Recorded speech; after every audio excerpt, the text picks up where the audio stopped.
बिस्मिल्लाहिर्रहमानिर्रहीम। अस्सलामु अलैकुम नाज़रीन, हज़रत उमर रज़ी अल्लाह ताला अन्हु फरमाते हैं कि मैं मुल्क शाम में तिजारत की गरज से गया तो वहाँ मेरा एक शामी सरदार से झगड़ा हो गया। जब झगड़ा हो गया तो उस शामी सरदार ने मुझे कैद कर लिया। 4 दिन तक तकरीबन मैं उसकी कैद में रहा। 5वें दिन मैंने एक ज़ोरदार डंडा उस सरदार के सर पे मारा। वो बेहोश होके गिरा तो मैंने राह फ़रार इख्तियार की कि मक्का वापस जाऊं। अभी मैं उस शामी सरदार के उस कस्बे से मुख्तलिफ गलियों से होता हुआ बाहर के रास्ते की तरफ जा रहा था कि एक पादरी अपने गिरजे के दरवाजे पे खड़ा था। उसने मुझे जल्दी से बुलाया, इधर आ जाओ। मैं गया। उसने कहा अंदर जाके छुप जाओ, और ख़ुद दरवाज़ा बंद कर दिया और दरवाजे के बाहर खड़ा हो गया।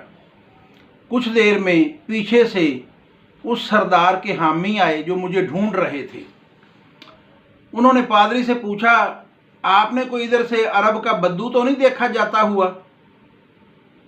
उसने कहा, नहीं, इधर से कोई नहीं गुजरा, तुम जाओ। वो वापस चले गए। कुछ देर तवक्कुफ़ के बाद उस पादरी ने आराम से दरवाज़ा खोला और मेरे पास आया और आके कहने लगा, तुम्हारा नाम क्या है? मैंने कहा, उमर। कहाँ के रहने वाले हो? मैंने कहा, मक्का का रहने वाला हूँ। उस पादरी ने मुझसे कहा, क्या वहाँ किसी शख्स ने नबूवत का दावा किया है? तो मैंने कहा, नहीं, अभी तक तो कोई ऐसा शख्स सामने नहीं आया। तो वो पादरी कहने लगा कि अन करीब एक शख्स नबूवत का दावा करेगा और यकीनन वही आखिरी नबी है, और याद रखना एक दिन तुम उसके साथी बनोगे, मगर मेरे साथ तुम्हें आज एक मुआहदा करना पड़ेगा, एक वादा करना पड़ेगा। हज़रत उमर कहते हैं, उसकी बातें मेरे सर से गुजर रही थी। कोई ख्याल नहीं, कोई बात नहीं, तजस्सुस नहीं, सोच कैसे सकता हूँ कि कैसे को नबूवत का दावा करेगा, मैं उनका साथी बनूंगा। ये सब बातें मेरे सर से गुजर रही थी। मगर फिर उसने इसरार किया, बेक आपको मुझसे मुआहदा करना पड़ेगा। आप मेरे लिए एक माफ़ीनामा लिखेंगे और मुझे तहफ़्फ़ुज़ देने के लिए एक तहरीर लिखेंगे। आपको अगर नहीं लिखना पढ़ना आता तो मैं लिखूंगा, आप अपना निशान उस पर सब्त कर दीजिए और अपने साथ ही ले जाइए।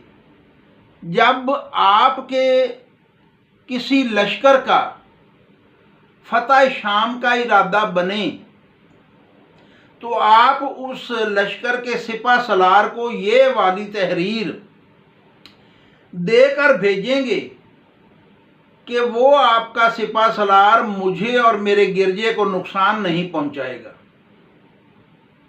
अभी तक इस्लाम का कोई प्रचार नहीं, रिसालत माब का इजहार नहीं नबूवत के हवाले से।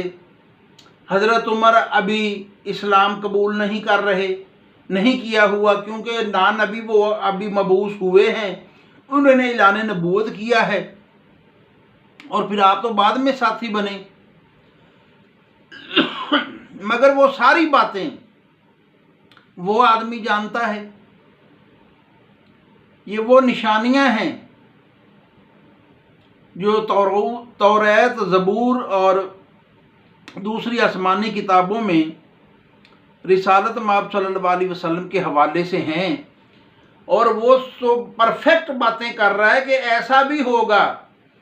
परवरदिगार किसी भी मज़हब से तल्लक हो, अल्लाह की तौहीद पर कामिल ईमान रखने वाले और रिसालत माब सल्लल्लाहु अलैहि वसल्लम की नबूवत पर कामिल ईमान रखने वाले, वो चाहे किसी भी दीन से हों, परवरदिगार उन्हें भी उनकी मोहब्बत के एवज उनके जिक्र की बदौलत दिल की आंख दे देता है।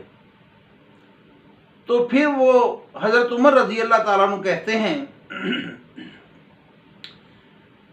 कि जब मेरे दौरे खिलाफत में शाम को फतह करने के लिए मैंने लश्कर भेजा तो हज़रत अबू उबैदा रज़ी अल्लाह ताला अन्हु को वो तहरीर दी और कहा, ए उबैदा, ये जो पादरी वहाँ तुझे मिले और इसका गिरजा, इन दोनों की हिफाजत करना, इन्हें नुकसान ना हो।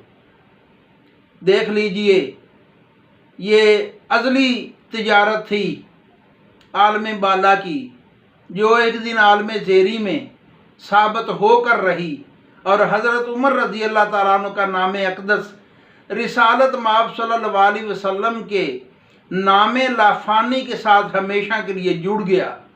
सलामत रहें। बहुत शुक्रिया। जज़ाकल्लाह खैरा।